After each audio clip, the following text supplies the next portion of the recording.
Hey guys, Joe here, and I'm doing a video on a laptop. Now you're probably going, hey, why are you doing a laptop? Couple of reasons. Number one is obviously I have a computer for current games, and I have that computer which is going to be built for better stuff. But it occurred to me that I have a lot of games that I want to play that I can't play because I don't have an old enough operating system on a computer. I actually need two other computers. This is a Windows 7 machine because Windows 7 is still capable of playing a lot of games that Windows 8, Windows 10 and whatnot can't play. However, this is 64-bit Windows, and I need a 32-bit Windows to play games like the invisible ones. Where'd you go? Like this one. This is the Duke Nukem Kiloton collection. It's all the Duke Nukem games plus some expansion packs and stuff. So, you know, I want to play games that won't play on systems like this one, so I have to play them on systems like this one. This is a $5 laptop. This laptop costs less than most people's lunch. Can't really beat that. It already had Windows 7 on it, and it had a product key, so I was able to actually wipe the whole system, reinstall Windows 7 using the product key that was on the system itself. The reason it was only $5 was because the gentleman did not know if the thing worked because he didn't have a charger, or so he thought. But what he actually had was a box full of chargers. Specifically, this one. The reason he didn't think it worked is because it says it's for an HP, but it's actually for HP and Compaq. So this system is running perfectly fine for $5. Instead of getting like a Subway sandwich, which you can't even get for $5 anymore, you can get a computer. Now I do have it connected to Wi-Fi, and I've done some updates, and other updates are pending. And I'll get it fully updated as far as 7 can go without losing any of my compatibility. But let's take a look at what the hardware specs are. As you see, it has the Intel Celeron the B800 processor at 1.5 gigahertz. That's not very fast, but I'm not asking this system to really do anything. I upgraded the RAM. It originally had 2 gigs, but I had an extra 4 gig stick in another computer that popped right in, and it works fine. So now it has 6 gigs of RAM. That solves a lot of the problems because it does have integrated graphics, which sucks, but it works now. It is a 64-bit operating system, so games like the Kiloton collection won't work, but again, I'm planning on putting that all on an old Pentium that I have laying around. Now, for an old computer from like 2010 or 2009, it actually has a really decent screen, and it looks a little more washed out in the video than it actually does in person.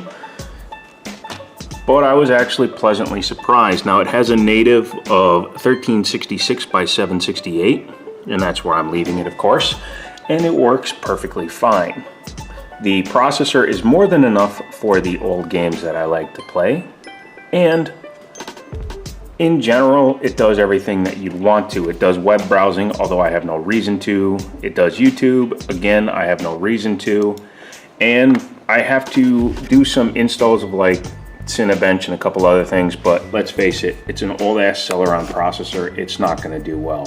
One thing I will point out is that it is quite dirty still because I wasn't even sure if it worked, and all I've done is reinstall the operating system, so the next step will be to clean it up really well as well.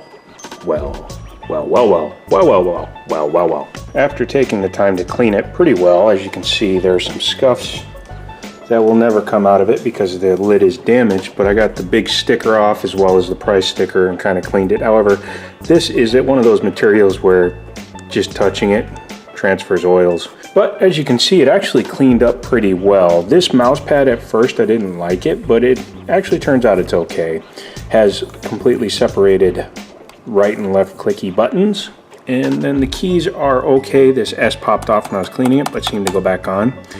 And, you know, like I said, for the money being $5, it worked pretty well. So I'm going to power it on, log into a couple of programs that I finally got downloaded, and we'll keep going. That's not a typo. Yeah, this laptop has integrated HD graphics that aren't even good enough to run anything better than CloudGate. And CloudGate runs at 6 frames per second. Oh, 7. That'd be 7 in German. But at least it's got a nice display. It looks good. For a comparison, there it is running on a GT 1030, which even that is not that great a card, but still, CloudGate, really? Come on, it should be pretty easy to run. But yeah, 130 to 150, so you're talking over 20 times faster, and that's with a crappy graphics card. Since I'm relatively sure I don't plan on suing myself, I thought I would use one of my own videos to show how YouTube playback works. And there are a few dropped frames here, but that's mostly because I went full screen with the video as well as a couple other clicks that I made. However, that's at 720p. When you go to 1080p, which it will play back at, but with that lower resolution screen it really doesn't matter, it drops a few more frames, about 1 in every 40 versus this one, which is 1 in every 100 right now. So a little bit of frame droppage, but overall, if you just needed it for just a cheap-ass YouTube machine, you'd be good with it. So, not unexpectedly, this thing does not do very well in any metric or measured way. In Cinebench R15, it did a massive 97 on the multi-core, being a dual-core processor. However, it did not do the OpenGL test. Couldn't do it. Integrated graphics are not strong enough to do it on this computer. Moving on to CSGO, and I'm not filming any of the gameplay because I don't feel like it. It managed a massive 16 to 18 frames per second. Of note, as you can see here, is that resolution really didn't make much of a difference. Once it had maxed out the GPU, it kind of was like, whatever. Throw whatever you got at me, this is what you get.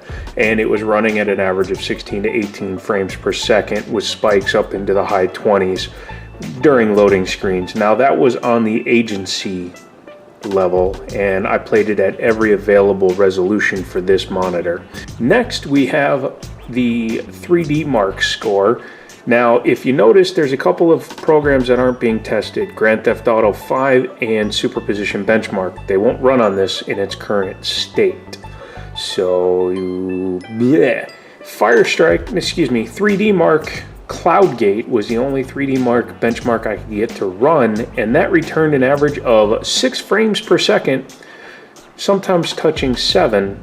However, it failed the test because it actually locked up the computer. One thing to remember is this computer was not built for gaming in any way. It only had 2 gigs of RAM when it was new. It has 6 gigs of RAM in it right now. I'm actually going to throw another stick in there. I'll take it from 6 to 8 actually. And that will hopefully help because of the integrated graphics. However, I also have a couple of other things in the works. So, what was the point of this video? Just having some fun with an old laptop and showing you that for the price of a McDonald's lunch, even cheaper actually, you can get an old style laptop that can run older games such as Need for Speed, Porsche Unleashed, or a few of the other games if you're willing to go down to a 32-bit operating system. I'm not, because I've got other computers, but if I needed to, this would easily handle a 32-bit operating system. I do have a couple of things coming for this computer which are going to hopefully make it a little bit faster. Once I get those installed, we will have a follow-up to this video in which I will talk about those upgrades. But until then, I guess the only thing I can leave you with is you can either get a burger and fries or a completely working laptop. If you aren't subscribed, please consider doing so. Click over here. If you would like to check out Patreon and become a Patreon, that'd be appreciated. And click here for some more videos. Also, I have started a secondary channel with daily vlogs, and I would encourage you to go check that out if you just want to see what my life is like on a day-to-day basis. And as usual, I'll talk to you later. I got 27 minutes. That's how much time is left on the battery because I can't find the goddamn charging cable, which is sitting right there.